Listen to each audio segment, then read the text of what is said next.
Reliable world के दोस्तों अस्सलाम वालेकुम। हुकूमत का बजट पेश करने से पहले ही अपोजिशन ने 9 मन तेल भी तैयार कर लिया था और राधा को नचाने के लिए भी राजी कर लिया था, लेकिन अचानक राधा उस वक्त जमीन पे जा गिरी जब शौकत तरीन ने ये ऐलान किया कि हम कोई नया टैक्स नहीं लगा रहे। अब शौकत तरीन की ये अलग बात कि उनकी आवाज और जो बोलने का अंदाज है वो चौधरी शुजात साहब से बहुत मिलता जुलता है और दोनों इतनी बारीक बीनी से बात कर जाते हैं कि समझ आना बहुत मुश्किल है।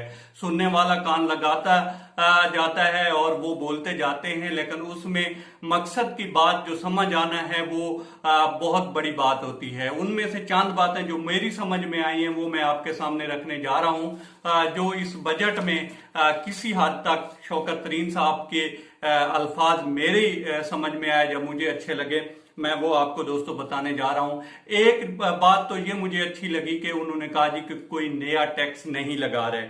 दूसरे नंबर पे उन्होंने मुलाजमीन और जो पेंशनर हैं उनकी जो सैलरीज हैं उसमें या पेंशन में 10% जो इजाफा है उसका ऐलान किया है। और तीसरी जो बहुत अच्छी बात लगी वो ये थी कि मजदूर की मजदूरी जो थी वो कम अज कम जो है 20,000 मुकर्रर की गई है। और जो चौथी अच्छी बात लगी या बेहतरीन बात लगी वो ये थी कि जो कुरान करीम की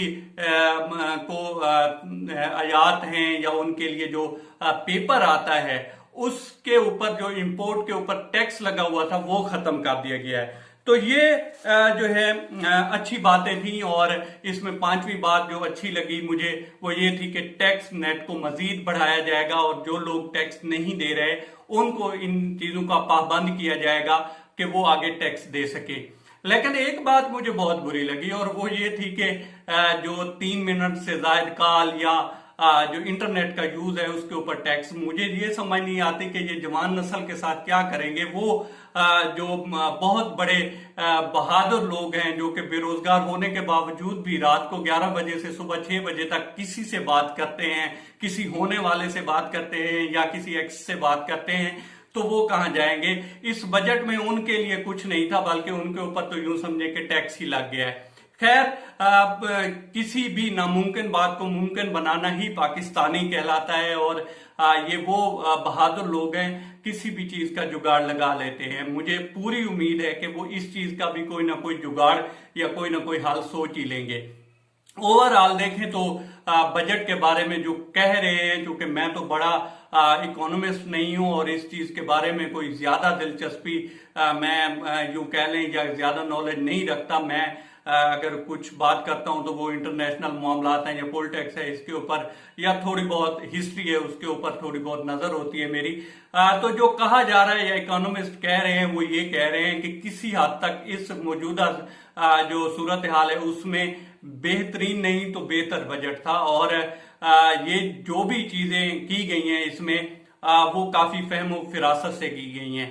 उम्मीद है कि पाकिस्तान एक अच्छी डगर पे चलेगा और पाकिस्तान का जिस तरह से कहा जा रहा है कि पाकिस्तान की जो शरह नमू है उसमें इजाफा हो रहा है और पाकिस्तान की तरक्की की जो रफ्तार है वो तकरीबन जो है 4% पे चल रही है, तो 4% पे चल रही है। तो उम्मीद है कि इसमें मजीद बेहतरी आएगी, क्योंकि दोस्तों उम्मीद पे ही दुनिया कायम है। और एक बात तो तय है कि आप उस पे एग्री करें ना करें, उनकी सियासत से आप लाख इख्तलाफ करें, इमरान खान साहब की जो नीयत है या मेहनत है उस पे शक नहीं किया जा सकता। अब तक इतना ही दोस्तों। आप दोस्तों से रिक्वेस्ट है कि आप हमारे चैनल का विजिट करें और अगर आपको हमारे चैनल का कंटेंट पसंद है तो इसे सब्सक्राइब करें। ताउन के लिए